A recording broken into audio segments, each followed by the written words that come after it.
Hello, officials, and welcome to week 8. It's hard to believe that the regular season's coming to an end here in Wyoming, but still a lot of great football to be played in the Cowboy State. This is Tyler Spear, your state coordinator of football officials, and thank you for taking the time to join us for another week of training tape for all of us football officials out there. 2 plays this week. However, there's some layers to each of them, and so we're going to dive in and try and look at some mechanic stuff, some rules and philosophy stuff as well. And hopefully we all get a little better and we finish this season strong. So we'll go ahead and get started here. And so as this play begins, you can see it's 2nd and 10. We're on the 29. Formation looks good. I'll just let it go this first time, and then we'll give it a little chat.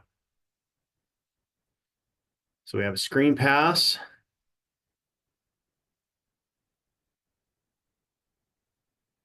You'll see some action and then some more action at the end of this. So when we go ahead and get started with this, as you can see with the motion, we're still doing good. And I think the motion looks good. Let's back it up and go all the way to the beginning of the pre-snap here just to make sure.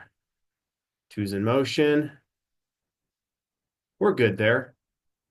We read screen pass. So wing officials, good job staying home on this play. When you read screen, your tackles will definitely advertise that for you. And the reason the wings stay home is because the wings have the best view down the line of scrimmage as it relates to ineligible receivers downfield. So there's your expanded neutral zone, right? 2 yards downfield. Okay. But we also have to know where the pass receiver catches this. And so if we play this forward just a couple frames, we'll see that our pass receiver is clearly behind the line of scrimmage. So we have no issue there. Looks like we have a bit of a car wreck there, but the back steps out of it. And as you can see, and we'll back this up, we'll go from here. So wing guys, great job staying home. You have the best opinion on this. Because of that as well, umpires, we can stay home. There doesn't need to be any urgency to get up to the line of scrimmage to rule on any of this because our wing guys have got it.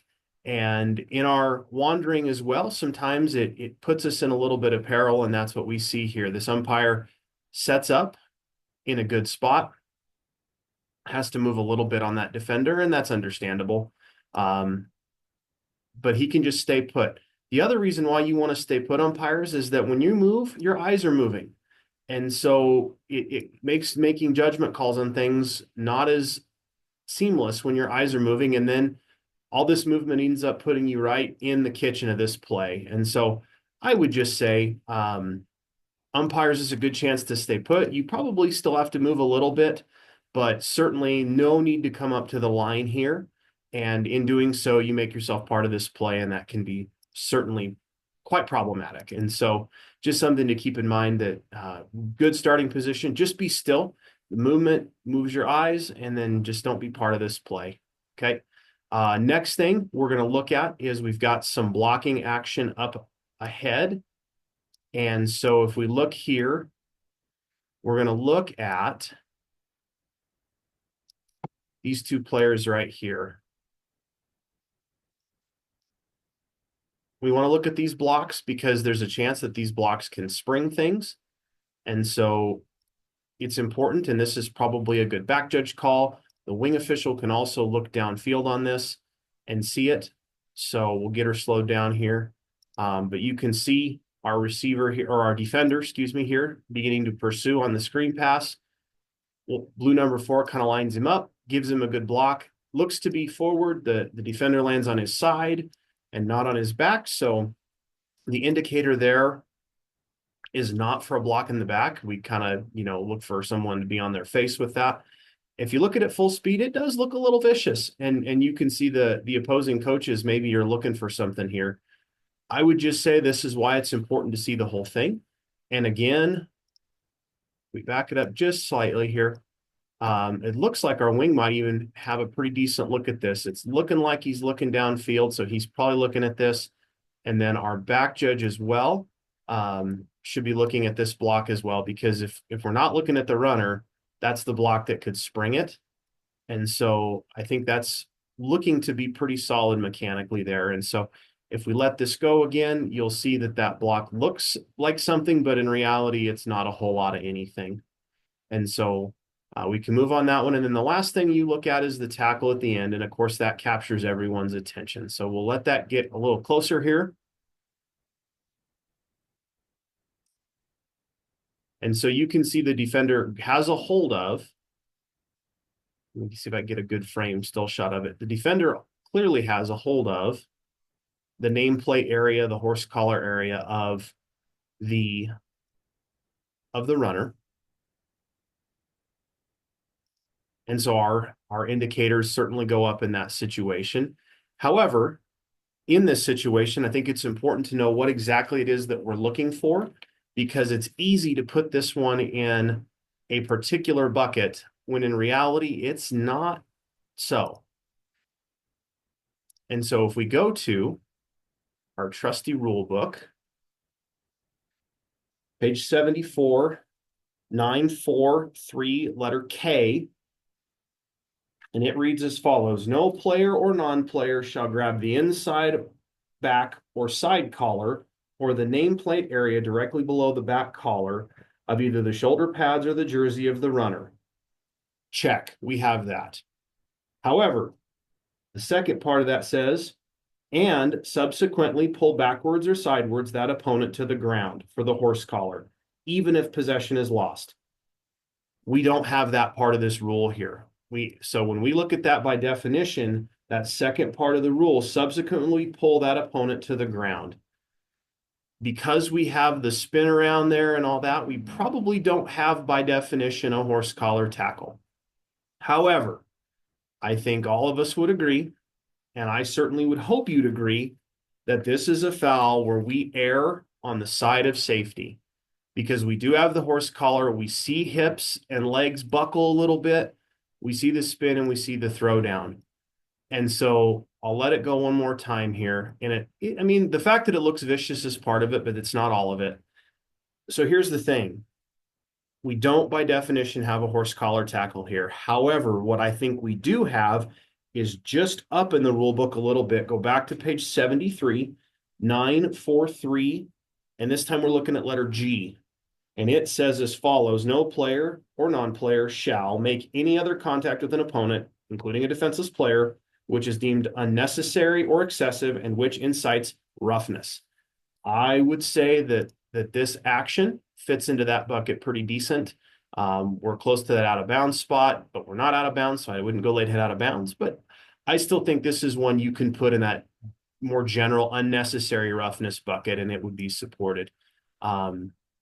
You know, the first part of it makes us think horse collar, and certainly we support throwing on this. But yeah, that by definition probably technically isn't a horse collar tackle. And so I'll back it up, let you see the whole thing one more time here. So just a few things on this play to work on mechanically. Some really good stuff here. I like the eye discipline and the mechanic discipline of our wings on the screen here. I like that they look downfield at the lead blocks. That looks pretty sharp to me. Back judge is looking where he needs to. But a couple things that we need to work on as well in terms of our position and moving our eyes, part of that eye discipline for our umpires out there, and then just understanding the nuances of the rules as it relates to what happens at the end of this play. So all in all, some good stuff here. Okay, I've got one more play for you, and this one is kind of fun. I'm actually going to back it up if it'll let me here, and I want to show you the action that precedes the actual play we're going to look at. And so what you don't see on this screen is that there's less than 10 seconds on the clock in the second quarter, the second period. Clock's running, and I'll just let it go, because what we have here is something that you don't see very often, and that is a Hail Mary that actually works.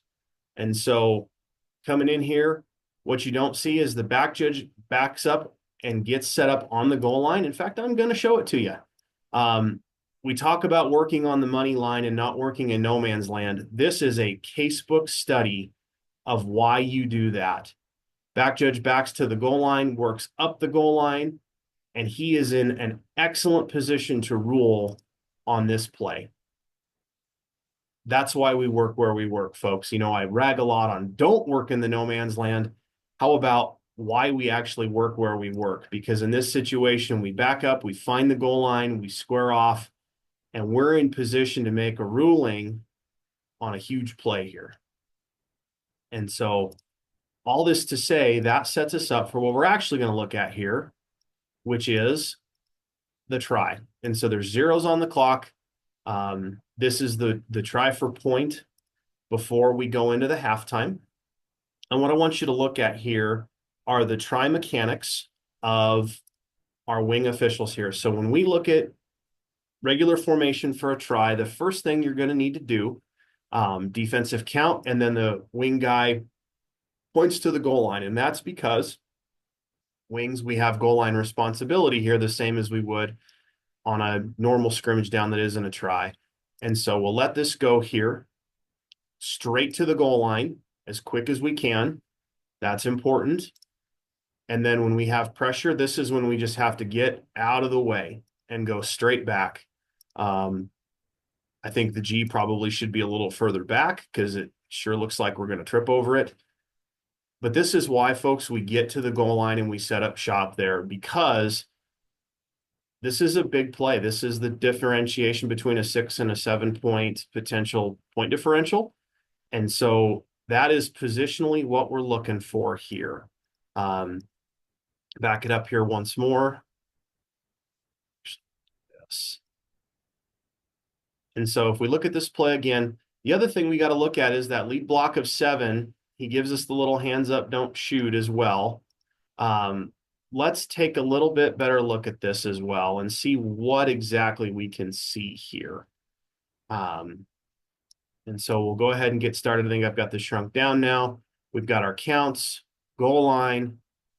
Here we go. And that block of 7 looks to be suspect. It's certainly at the point of attack. And then, of course, he puts his hands up because that is the international symbol for I fouled and you should throw a flag on me. When we look at this, we'll get out here. Who's got looks at that? Well, that's pretty straightforward because our wing official here should have, where my tools go. The wing official has a look at this and the R has a look at this because we've pivoted and the R is moving to point of attack. The wing official doing the same here.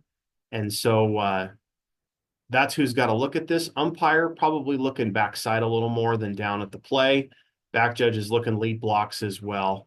And so there's a chance we could have a look at this and see if it's got that material restriction.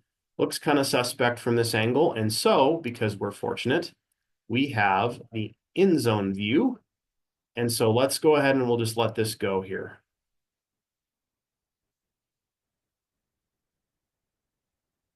That first block looks to be a little bit of a pancake, so maybe we're okay there, but let's slow her down here and have a look.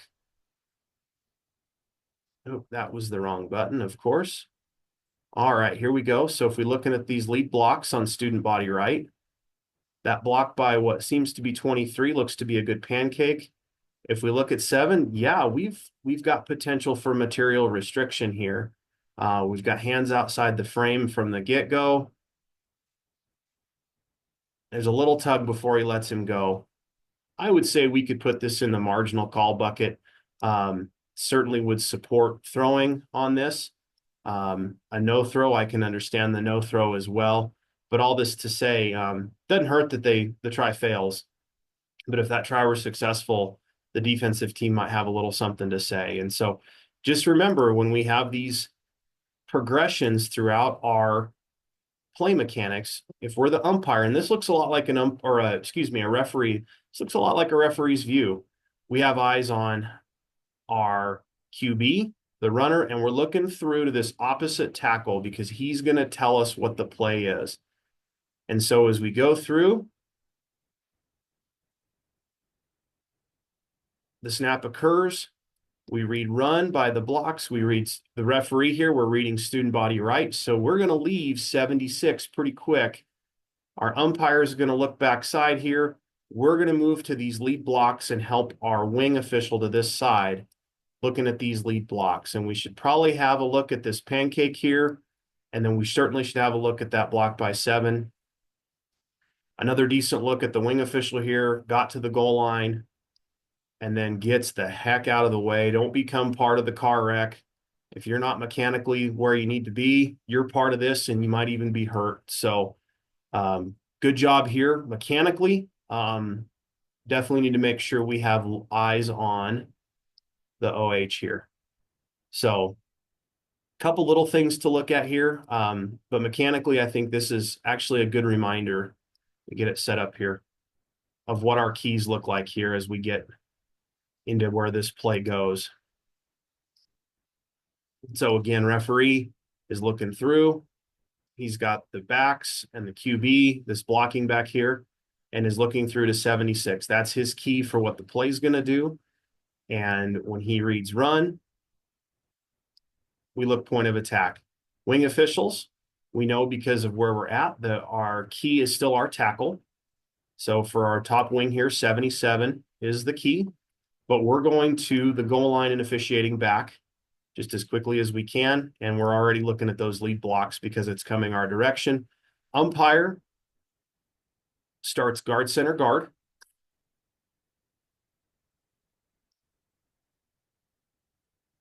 And probably stays there, comes off the double team and starts looking at these blocks up ahead as well.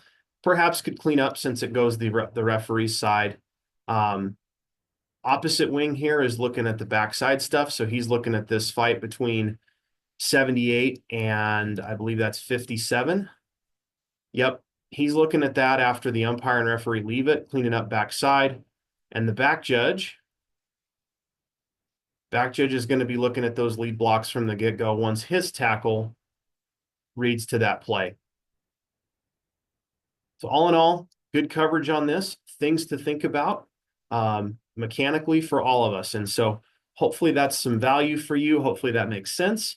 And one of the things I would just encourage on this situation is especially for your referees and your umpires as part of your pregame meeting, one thing I would encourage you to talk about is sweep to and sweep away. And so if you're the referee in this situation and you're over here on the top hash, you're going to tell your umpire, sweep my direction, I'm taking the lead blocks, and you clean up backside. If it's the sweep away from me, I want you to take those lead blocks and I'm going to spend a little time cleaning up backside. That way we just have the eye discipline we need to cover what's going to go on in this play. Obviously we trail from there, but that's just something, a little thing that you can pregame as we finish out this season. Really good job by this crew. I see communication, I see counts, all things that we need on this try. And we're treating this try. There's a count for the offense, count for the defense, the R, there's the wing checking off, the R punched, away we go. So all in all, some good stuff here, nice clean signal. And that's the half. Well, officials, thank you. Thanks for your time this week. Let's finish strong this season. Good communication. Get the big stuff, leave the ticky-tack stuff alone, and let's finish strong and step into the postseason. There's lots of meaningful football left to be played, and we need to be part of it in the best way we can.